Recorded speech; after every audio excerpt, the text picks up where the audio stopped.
En la primera edición de nuestro estudio, un panorama de las prácticas de gobernanza y perspectivas de las empresas familiares en Venezuela, observamos tendencias e impactos derivados de la nueva realidad en el país. Hoy conocerán algunos de los resultados obtenidos de la mano de Ramón Hostos, socio director de KPMG en Venezuela. La adaptabilidad de los negocios y de los modelos durante la pandemia ha sido un gran reto. Su recuperación y la evolución en los negocios familiares se vio muy afectada, principalmente por las limitaciones que se dieron en la cadena de suministros, pero también la desinversión y una mermada rentabilidad en algunas empresas familiares.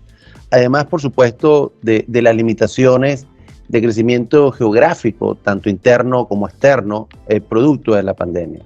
Sin embargo, fue un gran momento también para adaptarse con gran flexibilidad en la toma de decisiones, para prepararse y adquirir competencias por parte del grupo familiar y diseñar un plan estratégico claro que pueda proyectar ese nuevo modelo competitivo hacia la sostenibilidad y la trascendencia hacia las futuras generaciones.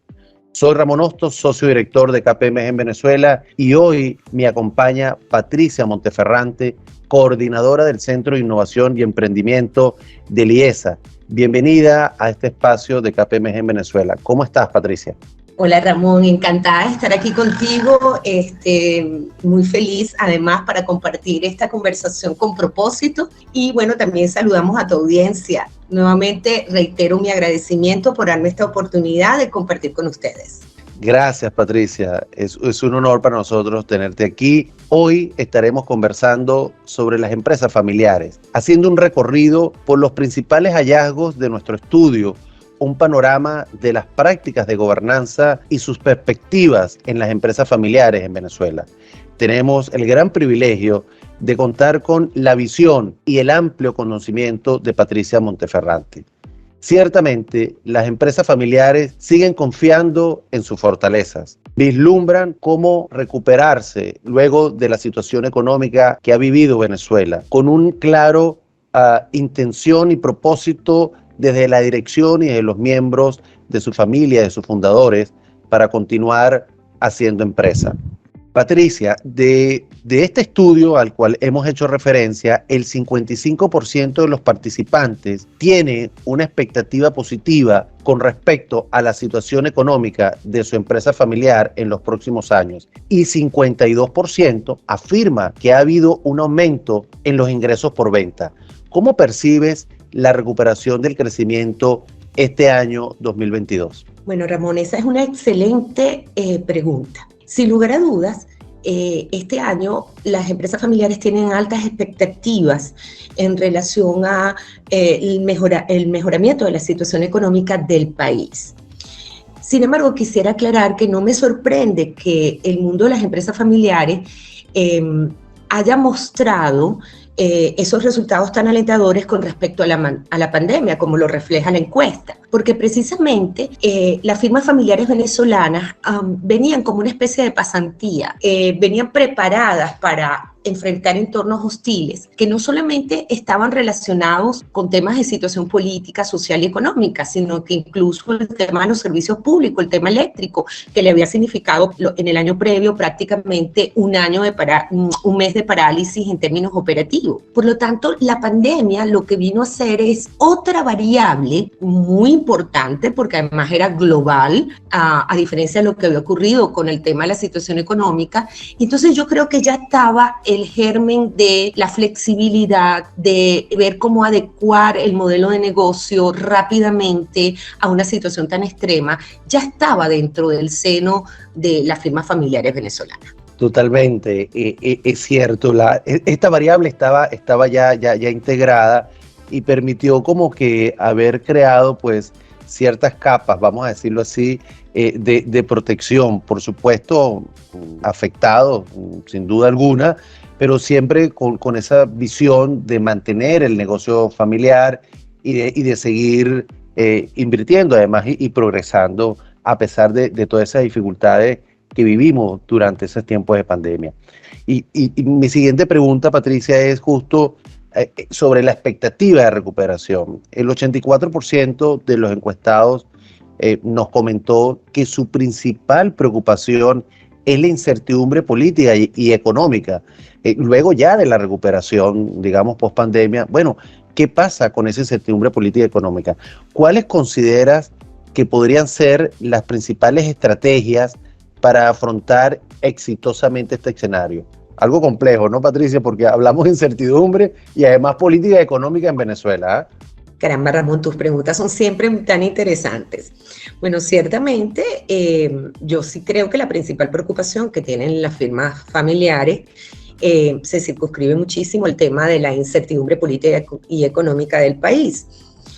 En cuanto a las estrategias, yo creo que nuevamente las firmas familiares pues tienen una larga experiencia en los últimos 20 años, en Venezuela particularmente, manejando estos temas. Lo que tiene que ver con incertidumbre, cambio en las reglas de juego en el ámbito político, social y económico. Yo más bien incorporaría al análisis una nueva variable que es de darse un proceso de apertura y estabilización de la economía venezolana. Las firmas familiares van a tener que considerar un nuevo elemento definiendo la hostilidad del entorno, que es la agresividad competitiva, muy vinculado por supuesto, a la entrada de competidores. Y a eso no hemos estado muy acostumbrados, porque nuestra hostilidad siempre proviene desde el punto de vista político, social y económico. Esta es la hostilidad que caracteriza, la hostilidad de la agresividad competitiva, es la que caracteriza generalmente al mundo desarrollado o sin temas de ausencias en las faltas de reglas de juego, ¿no? O faltas de reglas de juego. Por lo tanto, yo creería que es la estrategia que ellos deben tener en el ámbito de la incertidumbre política, social y económica, es manejarse como se han venido manejando, crear estos escenarios posibles, hacer una buena lectura del entorno, pero creo que la clave de todo esto es mejorar la competitividad, porque eso es lo único que le permitiría hacer frente a un proceso de apertura y de estabilización económica. Así es, Patricia, y hiciste referencia a estabilizar, apertura, el elemento de confianza, por supuesto, en el país, y la competitividad. La competitividad pasa a ser un elemento clave por las razones que hemos hablado. Cuando hablamos de otras empresas en países vecinos, en los mismos negocios vemos que su nivel competitivo bueno, es alto. Y si de eso se trata, yo quisiera pasar a la siguiente pregunta, que tiene que ver precisamente con la fortaleza de las empresas familiares. Y digamos, los 3 puntajes más altos que nos comentaron en el estudio, nos dice que uno de los principales es el servicio al cliente. Ahí está una gran fortaleza. El segundo es la agilidad en la toma de decisiones y además la flexibilidad también. Y por supuesto, esa fortaleza en la marca y la presencia en el mercado venezolano. Esas 3 son las principales fortalezas. ¿Qué otras áreas, Patricia, consideras que deben fortalecerse para mejorar la gestión de la empresa familiar venezolana? Bueno, yo creo que el camino de las firmas familiares va rumbo al tema del gran issue que manejan casi todas las empresas familiares en el mundo, que es la profesionalización. Eso ya es como en el ámbito interno que permitiría pues afianzar esos 3 elementos, ¿no? Fíjate que ellos hablan de fortaleza de la marca o presencia en el mercado. Eso no solo te permite llegar a los consumidores, sino también te permite hacer otros negocios a través del capital social, ¿no? La flexibilidad, que también tiene que ver con los temas de profesionalización, porque paso de ser esa concepción de firma familiar tradicional a una familia empresaria, ¿ok? Entonces, con niveles que son capaces de dar respuesta rápida a lo que estaría ocurriendo en el mercado, ¿no? Y el servicio al cliente es algo que me encanta, porque yo lo que creo es que al final esos 3 elementos lo que están mostrando es que las firmas familiares tienen unas grandes ventajas que viene precisamente de su condición familiar. Y si ellos aprovechan todos esos elementos de que son responsables con su entorno, con su capital humano, con sus clientes, que son más ágiles en la toma de decisión, que tienen un liderazgo en el mercado diferente al mundo transnacional, pero para ello tengo que tener estructuras estructuras corporativas internas, tanto desde el ámbito de la familia como desde el ámbito del negocio.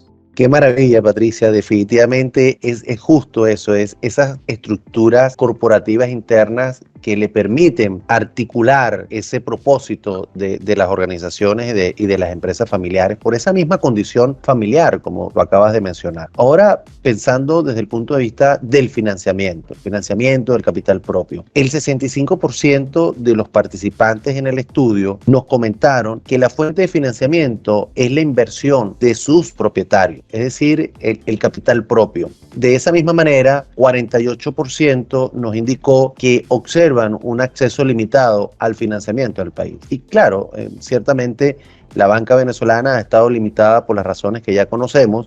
Sin embargo, bueno, el mercado de capitales se está abriendo y yo veo una gran oportunidad también del lado del mercado de capitales. El punto es hasta dónde están dispuestas las familias a abrir una parte, digamos, de ese capital al mercado de capitales, valga la redundancia. Patricia, ¿ves que pudieran generarse alternativas de financiamiento para las empresas familiares en los próximos años? Fíjate que esa también es una pregunta sumamente interesante y complicada, porque generalmente el mundo de empresas familiares es muy conservador, ¿ok? Particularmente a nivel, casi siempre cuando estamos hablando de primera y segunda generación, ¿no? Quizás la segunda generación es un poquito más agresiva con respecto a las fuentes de financiamiento. Yo sí creo que en Venezuela se están abriendo unas oportunidades en términos de financiamiento no convencionales, los fondos de inversión de capital privado, hay alguna opción, hay opciones por allí, como tú bien dices, el mercado de capitales. Sin embargo, yo conecto la respuesta a esta pregunta con el tema de la profesionalización. Si ellas dan ese brinco y se profesionalizan, y cuando hablamos de profesionalización es importante acotar siempre, Ramón, que no estamos hablando de títulos académicos ni de mucho menos, sino la profesionalización en el proceso de toma de decisiones y la incorporación incluso de terceros ajenos al núcleo familiar propietario, ¿no? Entonces, en esa medida, el tema de las alternativas de financiamiento también va a caminar paralelamente, porque van a ser opciones consideradas en los procesos de decisión.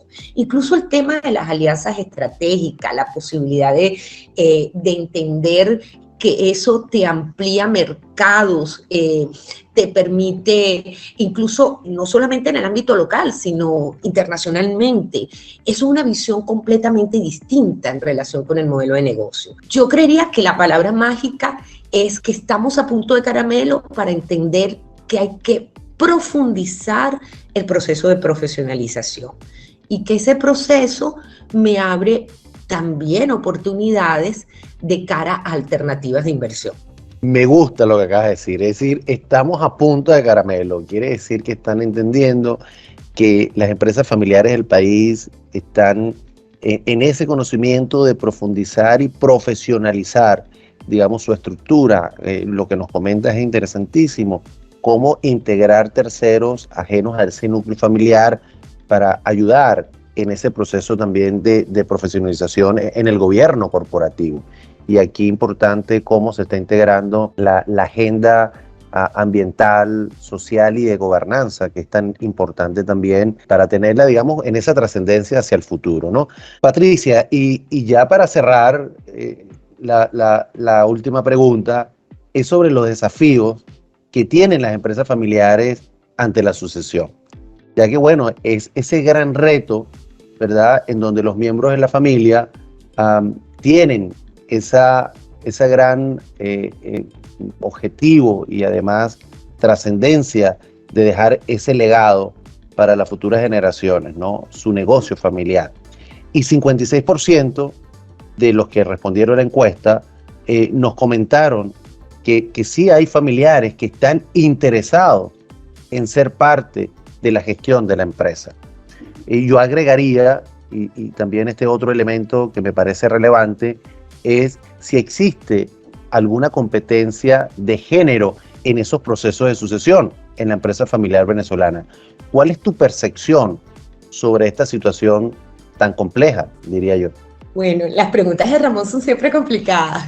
La sucesión es la prueba suprema de la grandeza para el mundo de las empresas familiares, porque es la prueba de la trascendencia, que al final conecta con la palabra legado. Sin embargo, hasta eso tiene que ser interpretado de manera distinta y entendido de manera distinta. Porque yo puedo trascender en el tiempo sin gestionar directamente el negocio, siendo propietario y gobernándolo. Entonces, por ahí tengo esa opción para aquellos que no se quieren vincular con el negocio familiar. El 56% que sí muestra interés habla de una urgente necesidad de formar a esos posibles sucesores para hacerse cargo. Si bien también hay toda una tendencia nueva que muestra, y podemos quizás acotar lo que sucedió en Europa, la Europa latina a raíz del COVID, que no tenía planes formales de sucesión y que, bueno, en la primera tanda del COVID, particularmente en el norte de Italia, los founders fallecieron por COVID. Y entonces una generación que no estaba lista tuvo que hacerse cargo. Sin embargo, con ese chip natural de la transformación digital, lograron poner a punto sus empresas familiares. Entonces, esto nos alerta de que también esos procesos de formación de sucesores tienen que ser procesos mucho más abiertos y dinámicos, de interacción, de saber escuchar por ambas partes, porque esta generación de relevo tiene mucho que decir, ¿ok? Los millennials tocan la puerta, ¿ok? Y tienen con qué, particularmente en un mundo donde el tema de la transformación digital llegó para quedarse, ¿no? Entonces, por allí yo creo que el 56% es un buen número. Hay que generar planes formales, pero también hay que generar planes para aquellos que van a ser dueños, más no gestionan el negocio. Es decir, algo que a veces se nos olvida es que también hay que formar accionistas responsables. Esa es como la primera parte de la respuesta. Lo segundo que yo diría desde mi perspectiva, desde mi mirada, el tema de género es un tema complicado también en el mundo de las empresas familiares. A pesar de que en Venezuela somos una sociedad matriz centrada, predominan negocios fundados por hombres, ¿okay? Algunos productos, incluso del proceso de inmigración europeo, latino también, y entonces ahí se mezcla. Los que vienen de la Europa latina, pues el tema de la discriminación hacia la mujer es fuerte, y bueno, nosotros como América Latina sabemos qué significa eso. Sin embargo, yo sí creo que las mujeres están dando la talla en las empresas familiares, cada vez están tocando la puerta y entrando, ocupando espacios importantes dentro de las empresas familiares, no solamente en los que ha sido históricamente áreas en las que ellas se han dedicado, sino incluso en negocios manejados estrictamente por hombres, muy relacionados con el tema de manufactura. Hay casos muy interesantes en ese ámbito, ¿no? Y allí creo que el rol estelar lo tienen las madres quienes tienen que mostrarles que ellas tienen que participar activamente siempre y cuando lo deseen, ¿no? Eso es válido para cualquiera, ¿no? El libre albedrío. Y tienen que aportar, más allá de ser niñas o mujeres en este ámbito. Yo sí creo que hay un avance importante, poquito, pero lo hay. Qué integral, mira, qué 360 grados nos acabas de dar en esta respuesta. La prueba de la trascendencia, el legado, y cómo se integró la transformación digital, digamos, justamente acelerada producto de la pandemia, y la formación de la sucesión, ¿no? Y ese proceso abierto, dinámico, y cómo precisamente formar a esos dueños, aunque no sean gestores, pero precisamente son los dueños. Eso me lleva definitivamente a ese pensamiento de que el empresario venezolano desea siempre mantener esa empresa familiar, darle vigencia, pero hoy día con más fuerza por esas oportunidades que están allí. Yo siento que definitivamente estamos viendo esos momentos en Venezuela de la empresa familiar, demostrando además que se pueden y que se mantienen en el tiempo. Patricia, gracias por este espacio y por estar hoy con nosotros. Ramón, muchísimas gracias a ti y a toda la audiencia, a todo tu equipo por permitirme compartir con ustedes este espacio. Escuchaste un podcast con Ramón Hostos, socio director de KPMG en Venezuela, y Patricia Monteferrante, coordinadora del Centro de Innovación y Emprendimiento del IESA. Descarga nuestra encuesta en kpmg.com/be y mantente atento al contenido disponible en las redes sociales a través de @kpmg-be.